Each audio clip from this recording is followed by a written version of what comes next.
Voici comment préparer une glace maison saine, sans sucre, sans œufs, sans crème et sans lait concentré. Une glace au chocolat avec seulement 2 ingrédients. Bon, techniquement, c'est une glace banane-cacao, mais le cacao donne ce goût chocolaté qu'on cherche dans une glace au chocolat. L'eau ici, je la compte pas comme un ingrédient, elle sert seulement à réveiller le cacao et à aider le robot à faire son travail. C'est vraiment le genre de dessert glacé que j'adore quand il fait chaud, rapide et sans sorbetière, parfait pour utiliser des bananes trop mûres autrement qu'en banana bread. Alors je commence avec 4 bananes bien mûres, pas des bananes vertes, pas de bananes à peine jaunes.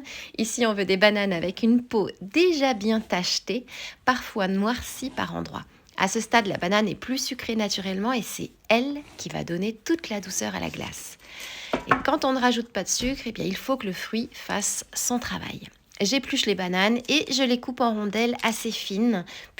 Plus les rondelles sont fines, plus elles congèlent vite et plus elles seront faciles à mixer ensuite. Je les dépose sur une plaque recouverte de papier cuisson et je les mets au congélateur pendant environ 30 minutes. Pendant ce temps, je prépare le cacao. Dans un petit bol, je mets 3 cuillères à café de cacao non sucré. Et là, je ne le verse pas directement dans le blender, je viens d'abord le réveiller. J'y ajoute 3 cuillères à soupe d'eau et je mélange bien. On obtient alors une petite pâte de cacao intense, lisse et beaucoup plus intéressante que du cacao jeté directement dans la masse. Quand on le réveille avec un peu de liquide, il donne tout de suite beaucoup plus de profondeur, plus de couleur et beaucoup plus de goût.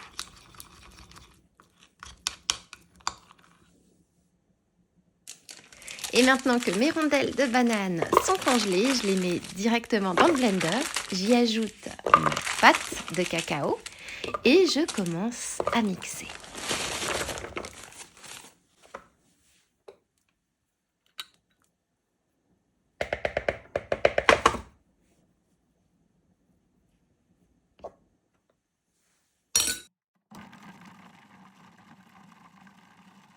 Alors au début, la préparation se transforme en une pâte assez épaisse, c'est tout à fait normal. À ce moment-là, j'y ajoute les 3 dernières cuillères à soupe d'eau. C'est pour aider le robot à lisser la préparation et obtenir une texture vraiment onctueuse. Selon ton blender ou ton robot, tu devras peut-être ajouter un peu d'eau en plus. Mais vas-y doucement, on mixe juste jusqu'à obtenir une texture lisse, épaisse et brillante. Et là, regarde cette texture, c'est exactement ce qu'on veut. Une crème glacée banane, cacao, bien froide, bien onctueuse, prête à déguster tout de suite.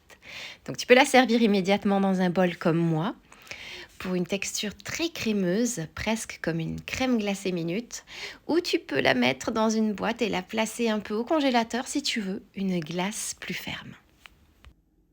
Et voilà, une glace maison saine, crémeuse comme il faut. Et franchement, quand il fait chaud, c'est une très belle façon de donner une deuxième vie à vos bananes. Si cette recette t'a plu, laisse un like à la vidéo parce que moi j'appelle ça une bonne petite victoire de l'été. Et en attendant moi, il ne me reste plus qu'à te souhaiter une délicieuse dégustation.